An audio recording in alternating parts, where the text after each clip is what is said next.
Welcome to Writing the Wrong Way, where we talk about how writing works, how writers work, and how the best writers risk being strange. And I've got a rapper as a writer here. I'm really pleased about this because I've been trying to get a rapper to come on for a while. And also, I finally got a rapper who I'm a big fan of, Bazooka Joe 204, who is also previously known as John Smith. And I've followed your stuff pretty near since you came out, maybe just a little bit after you came out. I kind of started to get into the PNC, Penis and Corn crew, and all of the different people associated with that. After I, had moved to Winnipeg and started to kind of, get plugged into the indie music scene a little bit here. And so Joe, or formerly John Smith, has been really just doing it for a long time, either as John Smith or as in sort of super groups, I guess you'd call them, like hip hop wieners, and now your Bazooka Joe 204. Can you maybe just talk before we get into kind of writing and how you approach writing, or just how rappers approach writing? Can you just maybe talk a little bit about sort of how you kind of hooked in with with that kind of crew, and sort of your early development, kind of as an artist? I started freestyling and writing raps at 11. I'm from Churchill, Manitoba, which is way kind of a remote town in the north. You can only get in or out by train or plane. So it's very isolated. There's only about 900 people. But my older brother was like a break dancer in like 86 or whatever, and then taught me. So, I think my exposure to hip hop music and culture starts, sometime in the mid 80s. By the time I'm like 11, I'm dedicated enough that I'm starting to write things down and trying to freestyle, which is, improvisational rap. And then at age 13 or 14, we moved to Winnipeg. And when we got here, I immediately started looking, right? I wanted to see where the rap was at. So, and Winnipeg's pretty interesting for a prairie town. Like, we had a show called Spotlight that was on like cable access TV in the 80s and the early 90s, with like that featured local rappers and DJs and stuff like that. So I knew there was a scene here. And so immediately I was like, I'm going to find this thing. I'm going to pursue it. And I was pretty lucky to attend Sisler, which had like some rap promoters, and so quickly I kind of figured out the deal was there wasn't a lot of traditional access. There wasn't like a night or anything like that. So what was happening was under the guise of socials, which, for non-Manitobans are kind of party fundraisers, usually they're community based for like a wedding or a sports team or something like that. And that's also how you could get a party licensed in Manitoba, which had really archaic liquor laws. So what I pieced together from, people I was talking to and through the kind of high school kind of party scene, was what the promoters would do is they would get a room. Sometimes it would be like a grand ballroom, like in the Royal Crown Plaza in Winnipeg downtown, under the guise of it being a fundraising social for someone's wedding or for someone's softball team or something like that. And then they would just throw a hip hop jam in there. Well, it wasn't just hip hop; it'd be hip hop, R&B, and dance hall featured very heavily too, right?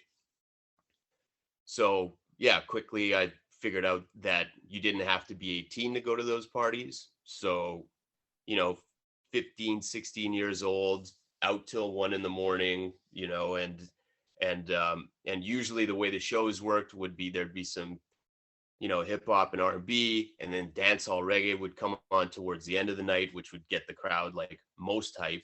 And then right at the end, they might let some local performers on. And so that was like the culmination of the night, so I started going to those shows, and just kind of like, sussing things out. I figured out that kind of the most accessible groups were Freak Show and Farm Fresh. Uh, so these guys are pioneers of the scene. Traditionally, they're both groups, and there was another group called Mood Rough that's important to note. But they were probably 5, 6 years older than I was, and I knew that Honeycutt, the DJ for Farm Fresh, worked at Sam the Record Man in Polo Park. So I went and dropped a tape there, and that tape made its way into the hands of the crew, and so they just kind of like recruited me. I was really green. I wasn't good at what I was doing. I was full of shit. I was taking credit for a lot of things I hadn't done yet. But one of the dudes in the crew is named St. Louis. He kind of acted as an unofficial photographer, documentarian kind of around the crew. He was a DJ and a photographer, and he liked the tape. I don't think anybody else did, but he liked it. And he kind of persisted with McEnroe, who's like kind of the head honcho. He makes all the beats. And eventually McEnroe gave me a call and said, "We think there's something here. You're doing it wrong. We want you to be honest about where you're from." I was kind of pretending to be from New York, not necessarily by outright saying I was from there, but definitely in like tone and swagger, and I was coming at it with the confidence of someone who didn't know any better, basically. And so that kind of pulled me in, and I was very lucky because they're often kind of lumped in with the punk scene in that era. It's kind of non-traditional rap. It was honest and from the prairies. They laid out to me the way to do it right in their, according to their ideology, which was, you can love this thing that's from another place, but you shouldn't misrepresent yourself in your efforts to participate in this thing. And that was, at the time, the best advice I could get. And yeah, they just kind of took me under wing, and started putting records out with them. I believe the first one came out in '99. This is all kind of late teens, early 20s. Sure. Yeah, Yeah. and then That culminates in a solo album, and it just hasn't stopped since then. It just keeps going. Yeah, so it's interesting. So I grew up in a small town, not as remote as Churchill, but a small town of like 100 people, like in Northwest Ontario. And I came to the city around 98. And so I kind of, and I came in, I originally was pursuing music in like grunge kind of and metal bands. And so like I was aware of Mood Rough being around, and like I was kind of aware of you guys, but not super interested in hip hop at the time.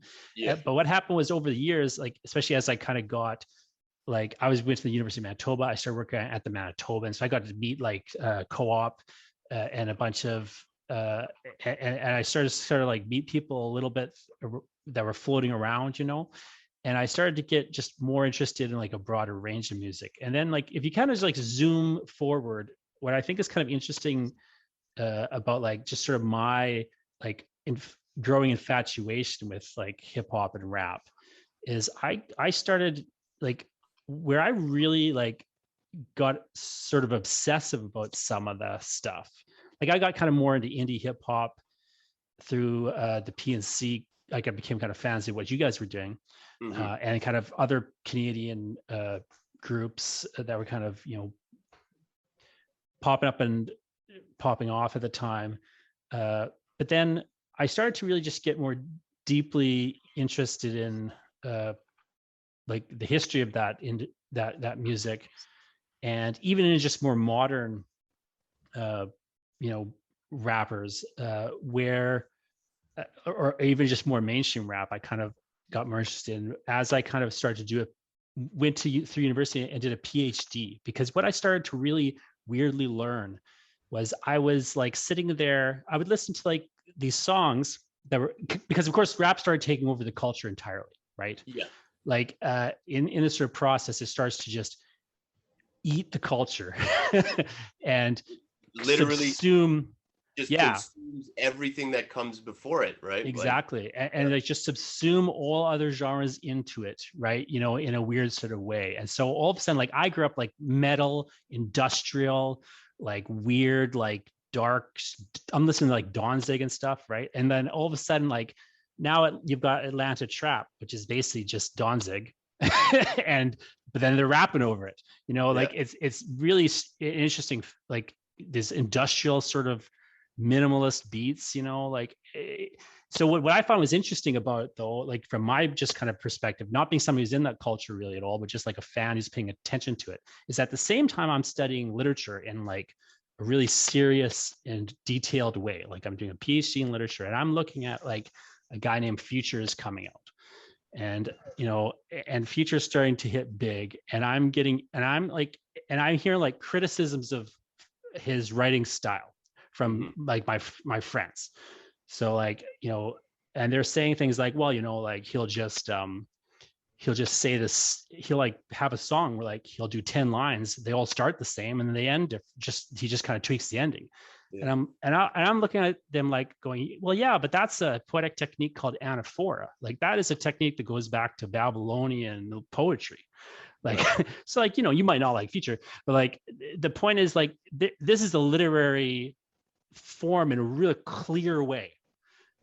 Even and at that point, like people had to have accepted already, like rappers are poets. Like that was a normal thing to kind of understand the culture. You got Kendrick Lamar, you know, up for the Pulitzer and all this stuff. Hmm. But there is still this sort of like, I think there still is this idea that, but then you have this other contingent of rappers, like the idea that it's just a subset of people are good and can write, and then everyone else is just sort of, you know, they're not really saying anything, or they're not really. But I find like, you know, I'm not the fan of everybody or anything, but like I find when you look at a guy like Future or Offset, who will often be very criticized for, you know, quote unquote not saying anything, on a Hmm. technical level, it's incredibly impressive writing. And then if you Hmm. actually move into somebody who's, you know, maybe more obviously saying something like Earl Sweatshirt, you know, who also has like a technical ability that's obvious, Hmm. um, you know, it's a bit more easy to see kind of the tricks, you know, when weirdly, like when Kendrick Lamar is doing something, it's more kind of easy to see what he's doing Yeah. than it is like when somebody who's kind of, maybe they're not talking obviously about something, but there's like a level at which what they're saying is informed by a larger context, you know, which I think Sure. is really interesting. So I just find it interesting because to me, there's all these like really complicated techniques. And I especially like, I started publishing poetry and like getting into this poetry world. And there's a really, and I started to really kind of fall out of love with poetry in a manner of speaking, because I would just constantly complain to my friends, like, well, look, you know, it's nice that it's a poetry book you're putting out, but like it's none of those poems are half as good as the average mainstream rap song Right. on a Yeah. technical level, you know, you know, and or like, where's the poem that's as good as like even the Darkwing Duck theme song? You know, when you're in trouble, you call DW. Like that's a Yeah. brilliant couplet right there, you know. Yeah. So I'm really interested in like how rapping works on like a writing craft level. Hmm. So I'm kind of curious to know just sort of your take on like rappers as writers, or sort of how people look at rappers as writers or don't, and just kind of more about your own writing process. Sure. I mean, yeah, what I would say is, it's the wildest thing about looking at rap technically is to consider the part of it that is like, this is all almost exclusively like, self-guided stuff, like Mm-hmm. there is no curriculum, there's no, there's none of that. You're feeling it out, you're absorbing it, you know. I think it's important to talk about, at least in my development. And I know, you know, when I hear other rappers talk about, you know, origin story type stuff, yeah, like I think it's important to remember, like, this all comes along with like boom boxes and the first Walkman, you know, things of that nature. And I know, you know, as part of my development, it was just never stopping listening to it, you know, like big swaths of my, you know, late childhood and most of my adolescence with speakers literally strapped to my head. And the aesthetic in hip hop in that era too was to wear giant headphones, right? Mhm. um and so that's how you learn, you know. And then um and yeah, I think it's really important to point out, like, someone like Future, I believe, I think he's from originally from the Dungeon family, which is Yeah, he's like, connected to them. Mhm. so that guy grew up in the studio watching Big Boy and Andre 3000, who technically are Yeah. both incredible writers and rappers, the physical part of it and the actual writing itself. Um, and yeah, it's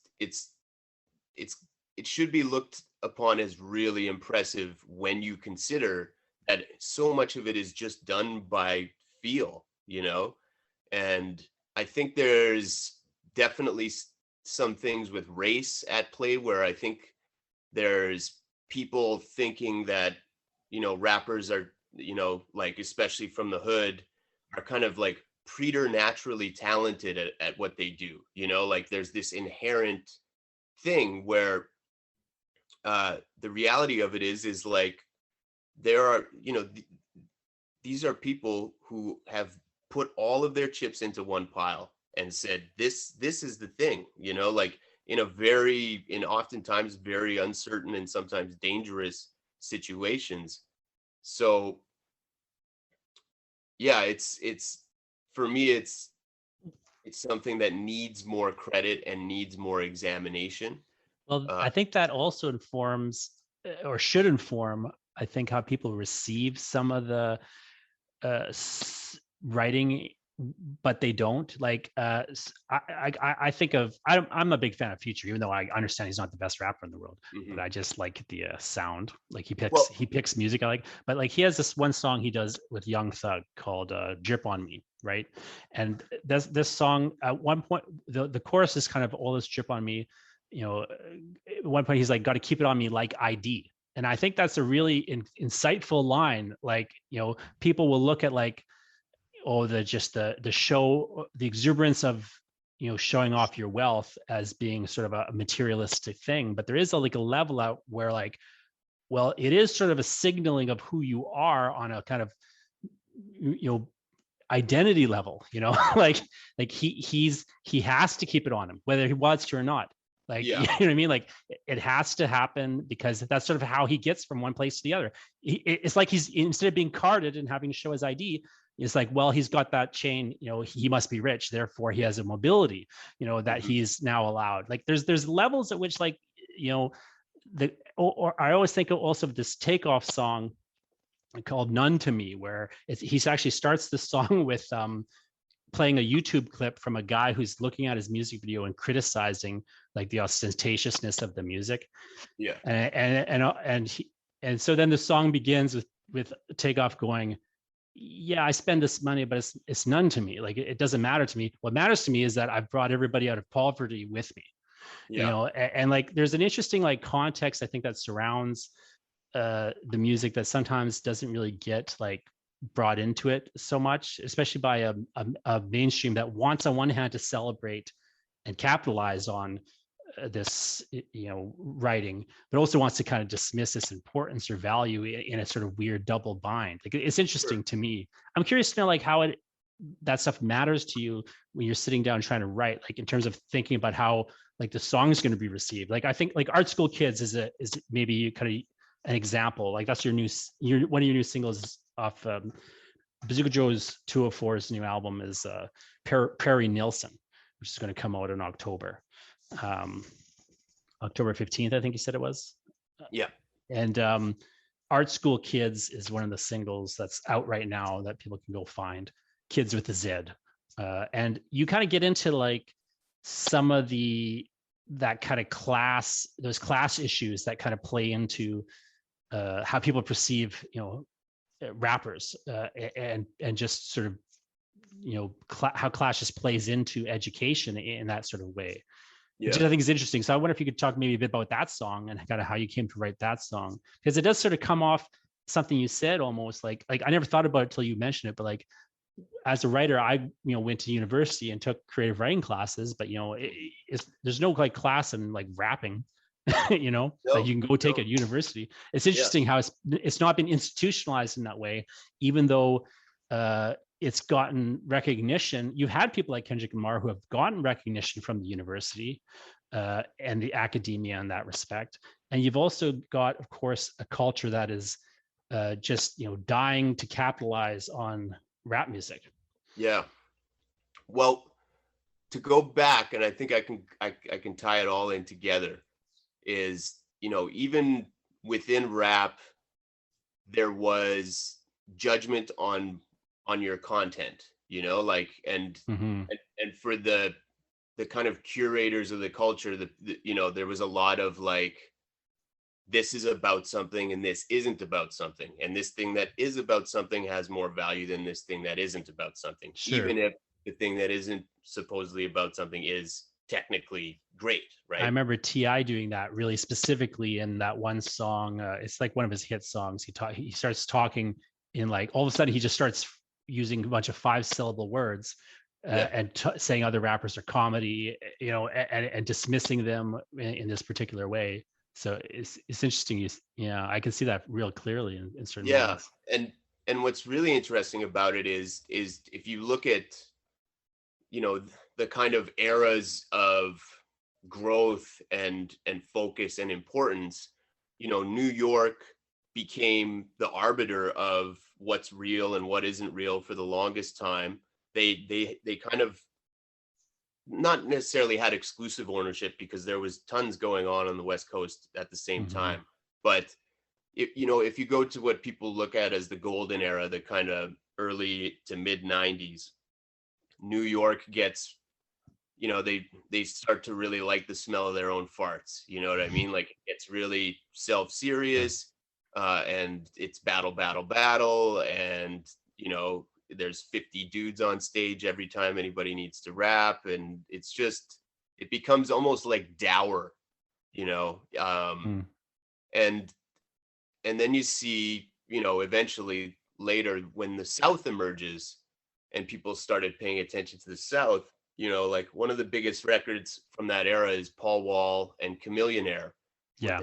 And they're just kids, right? The album's called Get Your Mind Correct. um and that album blew my mind on the level of, these guys are so obviously technically showing off. Like, they are all in on polysyllabic rhyme schemes.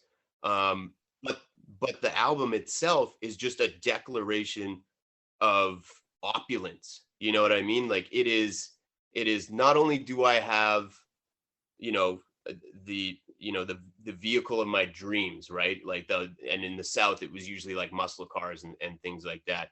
But not only do I have like this muscle car, but I have like candy color changing paint on it, and the rims like spin when I stop my vehicle. And not only that, when I pop my trunk, there's neon in there, and a giant like sound system, and a like, Jesus, an aquarium. You know what I mean? Like, Yeah. Yeah. and that's what was happening in the South, especially in a place like Houston, where it was like the hustlers and the rappers were competing in these, in these kind of shows of opulence. um but that record is just as important and impactful as a Wu-Tang record or a Rakim record. um but it won't carry the same weight because of the content. You know what I mean? Like, or at least in some Mm-hmm. eyes, it doesn't, especially in the arbiters of the culture's eyes. Like, things are changing now. Like, I think people are getting a little bit more of a more holistic view. I think, like, there's more people tapped into a broader discourse around it, and there's been a little bit of time to observe it. But for the most part, the broadly held idea is that this Tribe Called Quest record is worth more than the Paul Wall and Chameleonaire album. Whereas really, if you look at the Paul Wall and Chameleonaire album, it is technically a masterpiece. Well, and I find the technical thing. You talk about they kind of are showing off not just the opulence but the technical ability. I find that's a really interesting thing that you see a lot in a lot of, not to generalize, but you see that a lot in Southern rap as well. Like I always think of Big Crit, Cadillactica. You know that song. Like there's this great moment in that song where he goes Cadillac, lack, lack, lack, lack, lack, Cadillac, too early for the hook. But he actually says, like, he stops himself and goes, wait, it's too early for the hook. Like he's just in such command of song structuring, that he's even just showing off, like, and teasing it at the same time. Like it's really interesting, I think. Those moments happen. But kind of let's just fast forward to like maybe not fast forward, but like let's just kind of move towards like how you kind of place what you're doing and how you see yourself as a writer and a song like Art School Kids. Yeah, we can start from Art School Kids. Like Art School Kids on a certain level is me making a conscious decision to like illustrate class, you know what I mean?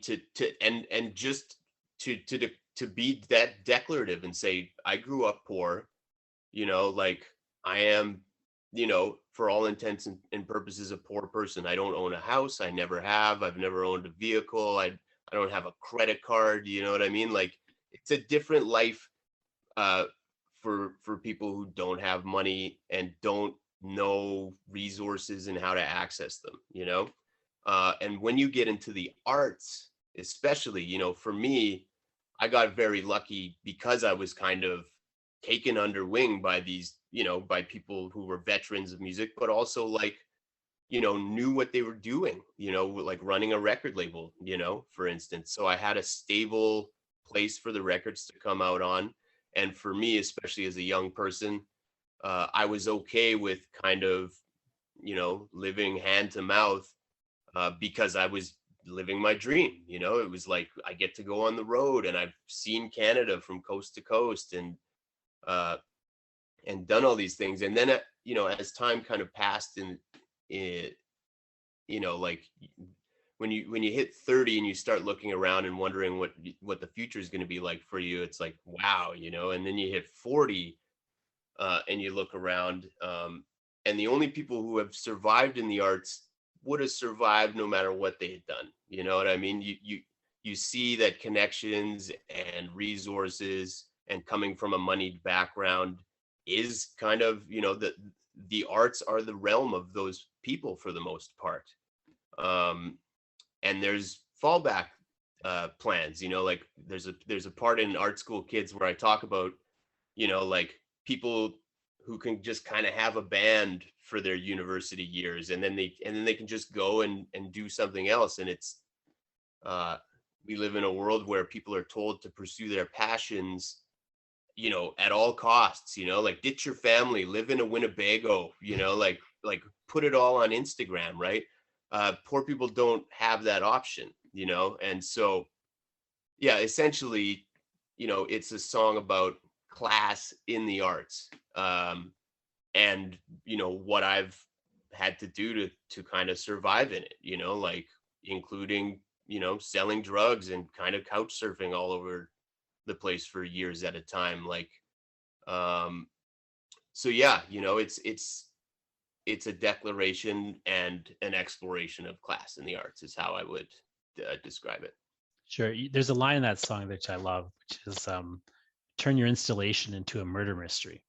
I love that that line, and it's a great example, I think, of a kind of line that is in a lot of rap songs, where it's like there's a real emphasis in rap on like jokes, but that like serious jokes, if that makes sense. Like the one I love the most is Big Boy, where he says in one of his solo songs, he says, I write knockout songs, you spit punchlines for money. It's got a great, structure to it. I like songs that are about themselves and like are about like the song I'm writing right now on some level. Yeah. or like how I came to write this song here, or like when you're listening. And I think like, so I'm curious to know how you write a line like that, and just how you like sit down and like write a song. Are you starting with a beat? Are you writing without a beat and then trying to like, you've got a bunch of material, you're trying to fit it into beats when you are looking at beats? Like how do you kind of just approach the writing process yourself? Right.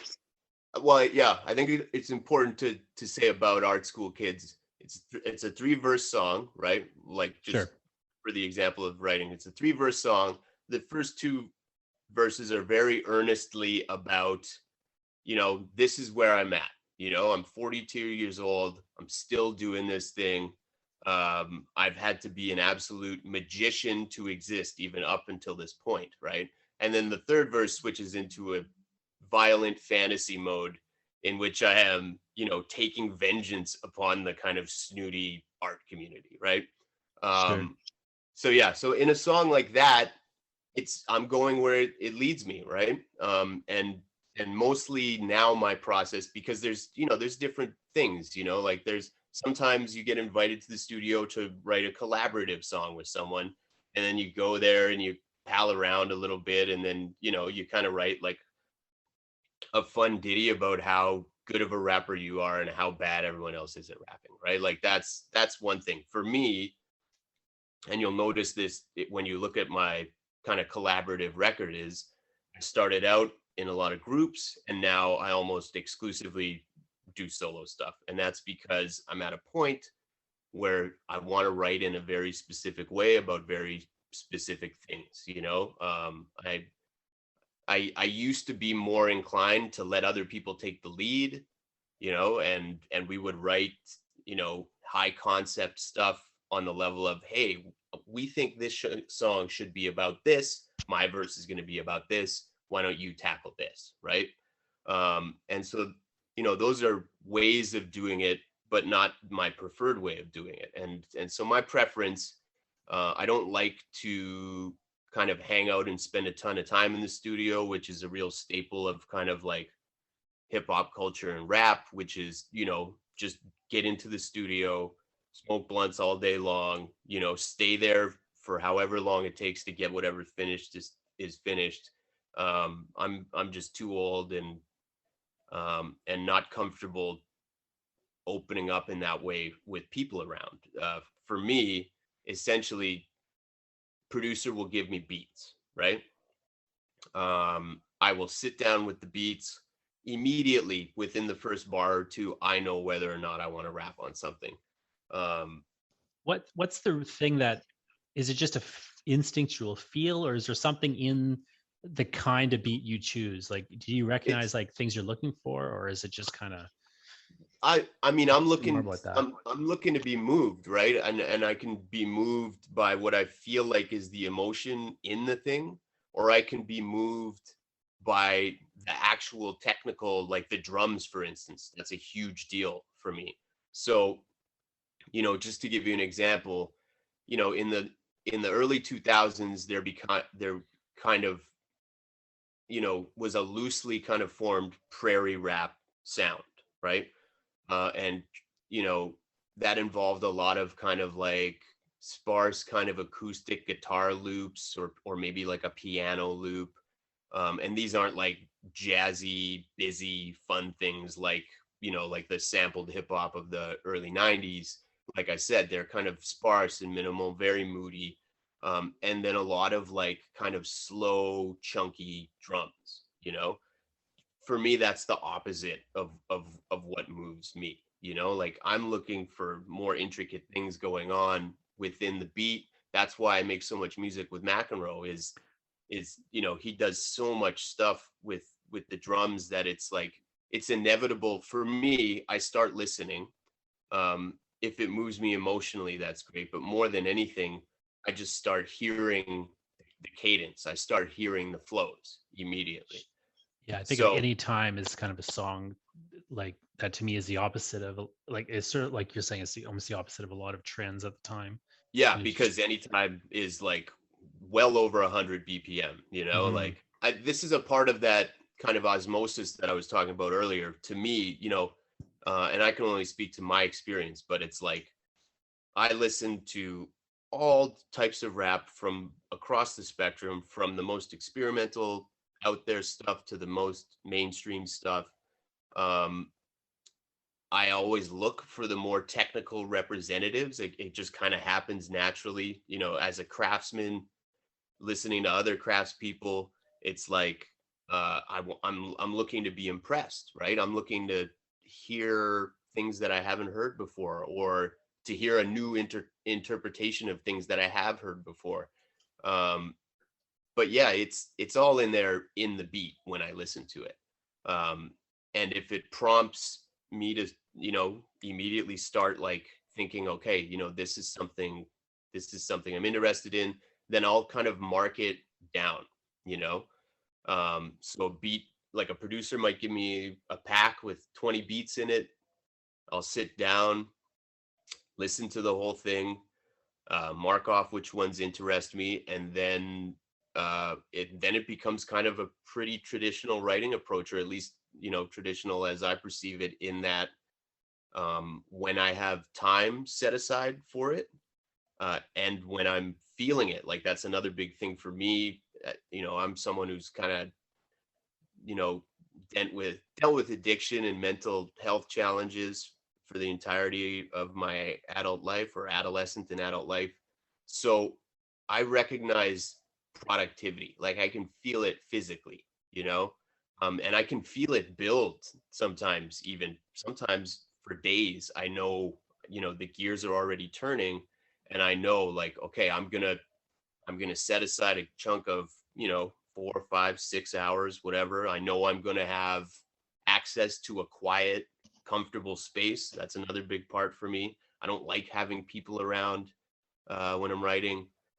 And when I know that I have that time and that space, I'll sit down and then I'll just go at it. And um, traditionally for me, I'll usually get the inspiration, the propulsive part of it for me.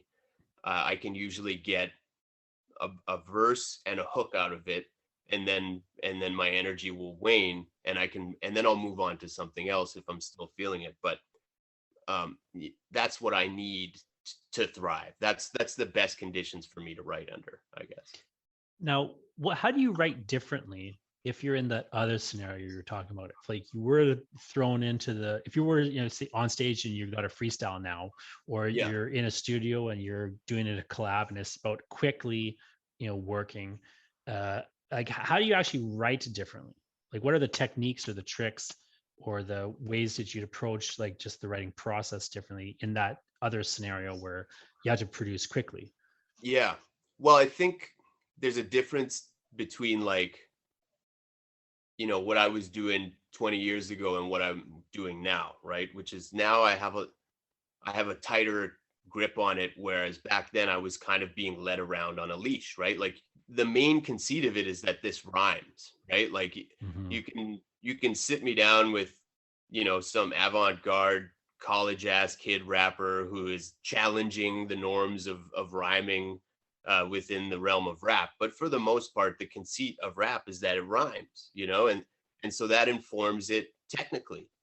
So you already have parameters set, like, especially because almost all the beats are 4/4, um so yeah, when I was younger, it was just like, I'm just trying to make this thing rhyme, like I know on the right side of Sure. the ledger, here are all the rhyming words.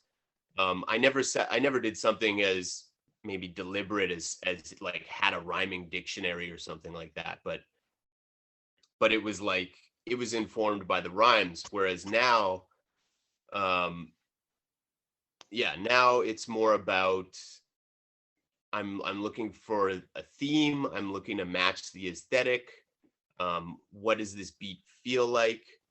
And usually what I'll do is just throughout my daily life, if I see an interesting turn of phrase, something that interests me on a sign, for instance, or if someone says something interesting around me, and it really sticks out, whether it's for, something like alliteration or just maybe the perversion of an idiom or something like that, then I'll jot those things down, right? Sure. And yeah, and if I'm sitting down to and it's not those ideal conditions, I'll kind of feel the beat and then just scroll through my notes and look for something that feels like it clicks and make that the very first bar.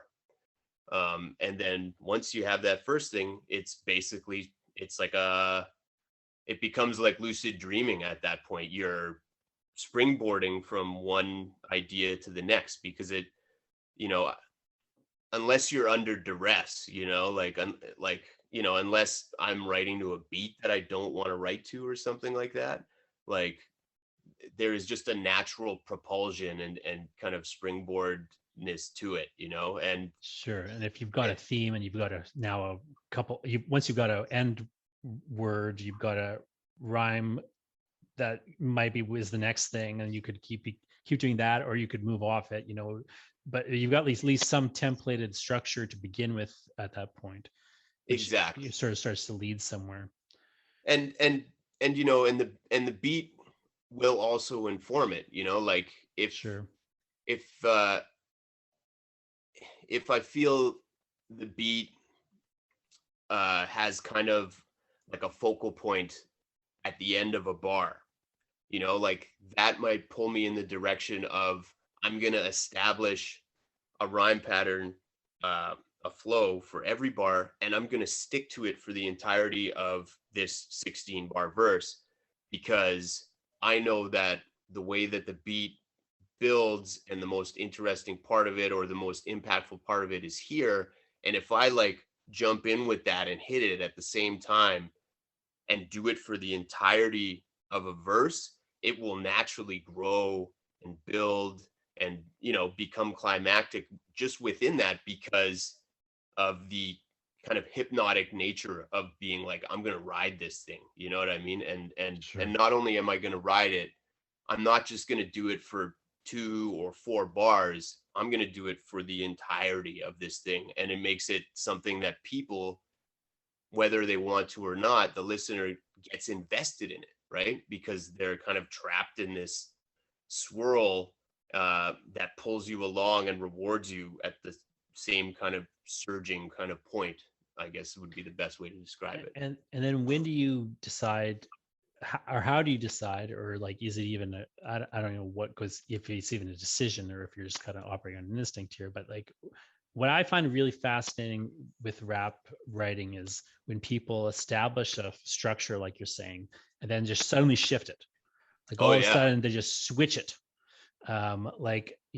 where like I see Offset do that a lot. I find Offset impressive, Mm-hmm. for a couple of reasons, but one, he'll just suddenly radically alter what he was just doing, to the degree that it's, it can be, really startling in moments.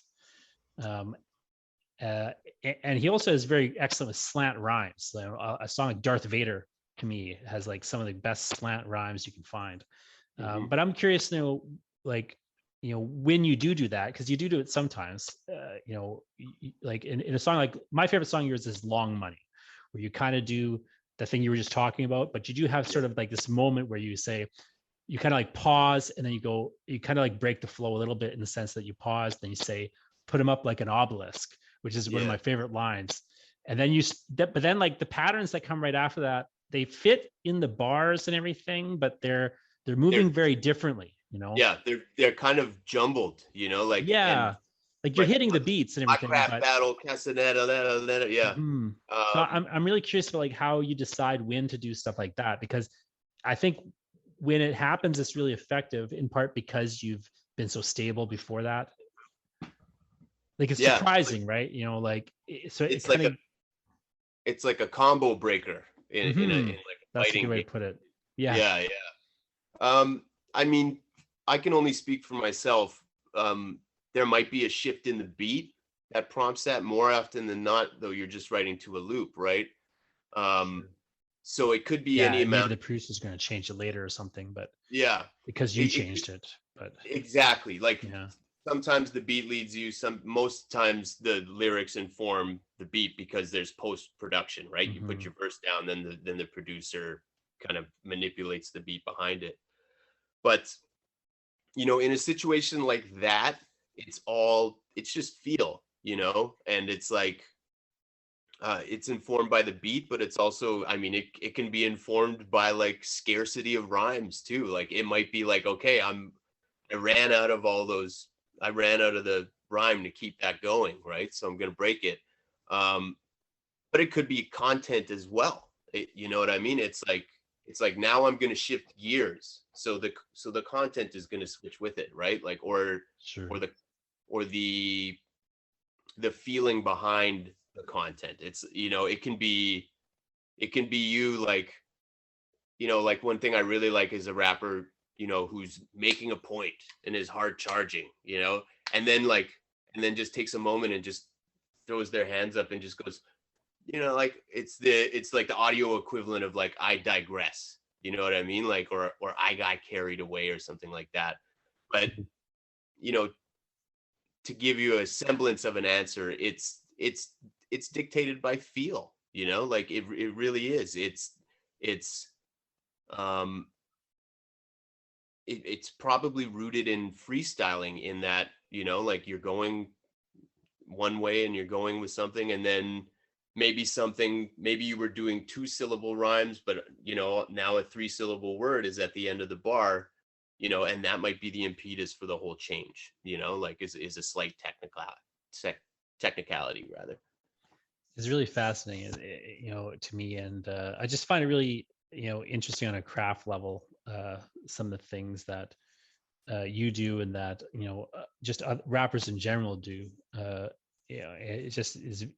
There's just so many impressive aspects to it, and it's an art form where I feel like people will sometimes I sometimes will get asked, by students, what do they think? What I think is the most like poetic art, like music form or whatever. And I always will say rap is, just because if you took the music away, it's still music, on a really Right. basic level. Like it's just working with syntactical units in that really specific, melodic kind of musical way. Hmm. Um, uh, well, it's been really excellent talking to you, Bazooka Joe 204, and I really, uh, want to just encourage people to check out your new record, Prairie Nielsen, when it's out in October there. Again, he's got some singles out now, Art School Kids, and That I Knew What For is out right now. Plus, you're also John Smith, like your older records are under the James John Smith, and Yeah. are out there. And I really encourage people to check those out. And I just, as a kind of parting words, I wonder if you have any like advice, writing advice for people who want to get into rap. Well, you know, because because there's so much cultural stuff to know. My first thing to say, and I would say this about any genre, right? Like if you're going to start a punk band or you're going to start whatever, would be go into the history of it, learn as much about it as you can, see if you can reach back to the older stuff and enjoy it. I know it's hard for younger rap fans to go back to what feels like kind of rudimentary stuff, but there's a through line through all of it that I think, especially if you want to get technically involved, would make a lot of sense to me. You know what I mean? Um, but more than anything, I would say I would give the same advice that I was given, which is especially when it comes to content, like be yourself. Like I want to hear about the real lives, for better or for worse. Like we're all gonna we're gonna zhuzh it up or whatever you want to call it. But what I would say is like, learn as much about it as you can, but don't feel any pressure to be what already exists within it.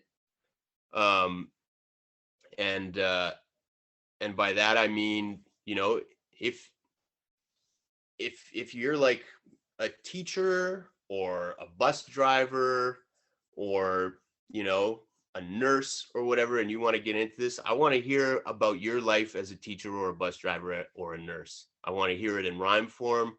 I want it to be funny and engaging, and, you know, and like 9/10 of this stuff, we've talked a lot about the technical aspects of it, but I'm at a point where, you know, I'm intrigued by personalities. Um, and so, yeah, my advice would be to manifest your real life in rhyme form, to the best of your abilities would be the way to do it. And if you're gonna go another direction, you know, like, uh, become the most fantastical thing that you can become. You know what I mean? But like, commit to the bit, see it through, and and give people an authentic view. You know, like, open up the window, let people really see what's in there. um the you know, if there's one thing in the world no one wants to hear, and I have experience as a white person in rap music, is nobody wants you to hear you pretend to be someone else. It's not fun, and it usually ends in disaster, um, for many reasons. So. Well, thanks very much. And yeah, it's been great talking to you. And yeah, I'd love to have you on again sometime. So, Anytime. excellent. Thanks so much, Bazooka Joe 204, Joe, and keep writing the wrong way.